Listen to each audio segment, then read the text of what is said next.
Hi class, welcome to another session on biomaterials. So today we are going to discuss our third unit, which is polymeric implant materials.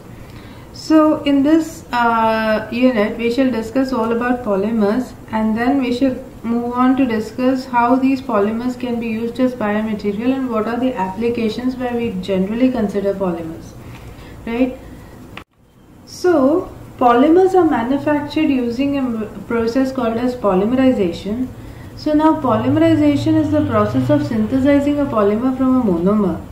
So monomer is the basic unit, and for some reason if we find a chain of monomers, if we just do some chemical reaction which causes a chain of monomer to join together, then that results in a polymer. So now this process of formation of a polymeric chain can be done by two methods. One is addition polymerization and the second one is condensation polymerization. So in addition polymerization, what happens is polymers are synthesized through reaction between two monomers. I mean, that is the case with condensation polymerization as well. But in addition polymerization, there are four stages basically. You have the activation stage, the initiation stage, the propagation stage and the termination stage. Now the two monomers that are used can be either like the same monomer can be used to form the polymeric chain, and such a polymer is called as homopolymer. And if dissimilar polymers are used to form the polymeric chain, then the resultant polymer is called as heteropolymer or copolymer. Now monomer as such can be is very stable. Right, so it is a very happy contented molecule. However, for some reason, if we just make sure that there is a free electron available in the monomer, then the monomer becomes unstable. It wants to react. It just wants to, form a bond so that the free electron is no longer present in it, and the monomer gets stabilized. Now, this process of introduction, because monomer is as such stable, but this process of introducing a free electron is called as the activation procedure.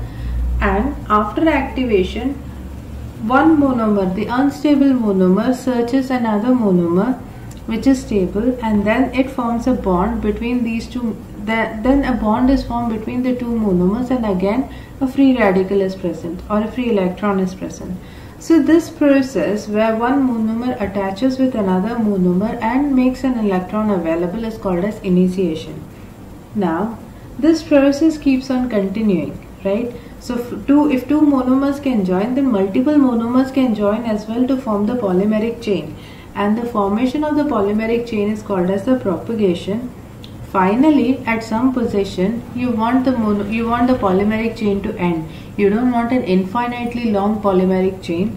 So that situation, the method of ending the polymeric chain reaction is called as the termination method.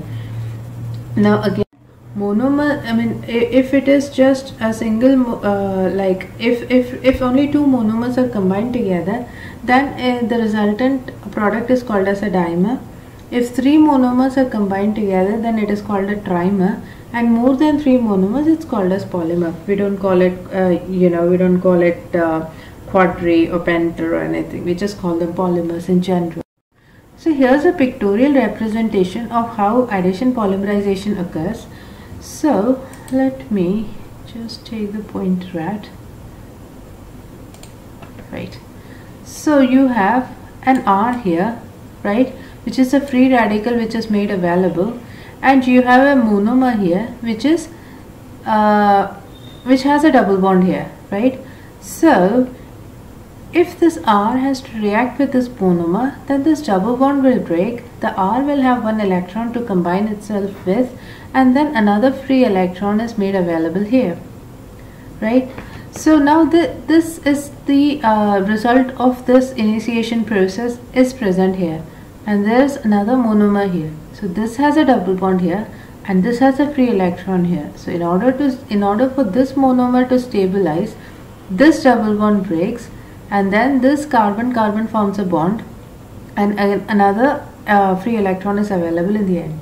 So this chain keeps on building up, And finally we have to introduce another free radical so that this last carbon will form a bond with this radical and then the chain will terminate. Now condensation So this is how your addition polymerization occurs. It basically in monomers that have alcohols, amines or carboxylic acid group in them. Where here water is usually a byproduct. An example is dimethyl terephthalate and ethylene glycol. When they are combined together, they form polyethylene terephthalate or PET. You know, you use the PET jars and PET bottles, right? So that PET is polyethylene glycol and polyethylene terephthalate, and that is how you would be forming your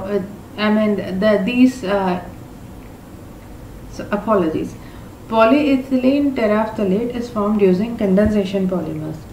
Now, how does condensation polymer occur?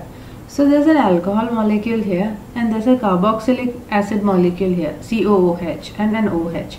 So the OH from COOH and the H from OH, they form a bond together and release as water, H2O.